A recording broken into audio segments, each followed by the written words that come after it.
Welcome to part one of the ISA education series by Chaptr Global. Here, we'll be looking to break down the complexities of income share agreements, hopefully answer any questions you might have, and make it understandable to anyone and everyone. In this first part, we shall look at an introduction to income share agreements, repayment term and grace period, payment cap, salary flow, and finally, how to complete an income share agreement contract. An income share agreement is a financial agreement between a student and a school, allowing the student to pay what they can afford upfront, and this varies from school to school, study and graduate, and finally pay a percentage of their future income for a set period of time. It is important to note that this means that the student only starts to pay back once they are earning. Now, for you to be able to partake of an income share agreement, you will be required to sign an income share contract. This is a financial agreement between a student and a school or funder, allowing the student to study without paying the full fees upfront in exchange for a percentage of the student's income after graduation. Some of the important components of the contract include the income share rate, payment cap, salary flow, eligibility criteria, default and its repercussions, repayment term, etc., all of which will be explained in this series. Let us start with an income share rate. This is the percentage of earned income that a student is expected to pay back monthly for the stipulated repayment term. Before I get to what we term as an earned income, it's important to note that an income share rate is calculated based on the student's anticipated salary after graduation, and it can vary from program to program. This will clearly be stipulated within the IAC contract, and therefore consult your contract for this. An earned income refers to the income a student earns after graduating from their program of study. It may include a monthly salary from employment or income from a business or startup. Some of the key benefits of taking up an income share agreement include lower financial risk for students, increased access to educational opportunities, since students can now access their preferred educational opportunities without necessarily having to afford the full fees upfront. And finally, and most importantly, ISAs have no debt element. And therefore, you as a student will only be required to pay back once you're earning.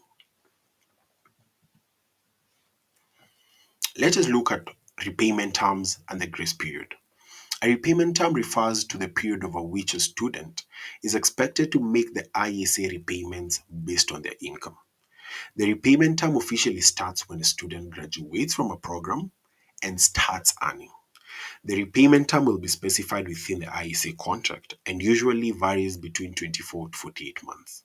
Now, we're very alive to the realities on the ground, and we do know that it's not a guarantee that a student will get employed immediately after graduation.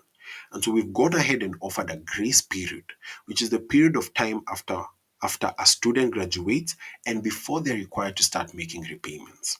This grace period usually varies between 6 to 12 months, and it allows the student some time to find a job and start earning a regular income before they're required to start making payments towards their IAC. We're very keen to offer protection to students to ensure income share agreements are not exploitative in any way. One of the ways we do this is by offering a payment cap or the maximum payable amount, which is a provision within the IAC contract that limits the maximum amount possible that a student can or should pay. Once a student has made payments up to the payment cap, they're no longer required to make payments under the IAC, even if the payment term has not yet ended. Again, the payment cap will be stipulated and clearly explained within the contract. The payment cap is designed to provide more protection for high earners from exploitation. The second way we offer protection is by offering a salary floor, which is the minimum income threshold below which a student is not required to make IEC repayments under the contractual agreement. It is typically set at the lowest level of taxable income in each country, also known as the lowest tax bracket. And so this simply means if a student gets employed and their earned income is below the lowest tax bracket of that particular jurisdiction, then they're not obliged or not required to pay back anything to their IAC. But do note, the moment your earned income goes above the lowest tax bracket, or in this case, goes above the salary floor, then you are obliged to start making your IAC repayments. This salary floor is said to provide protection for students who may have difficulty finding a job or who have a lower than expected income after graduation.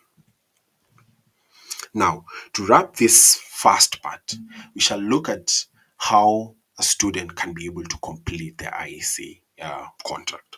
The first way is if they attain the payment cap and go ahead and pay the maximum amount payable. And secondly, is if the student is able to complete the repayment term and make the monthly repayments as required without fail.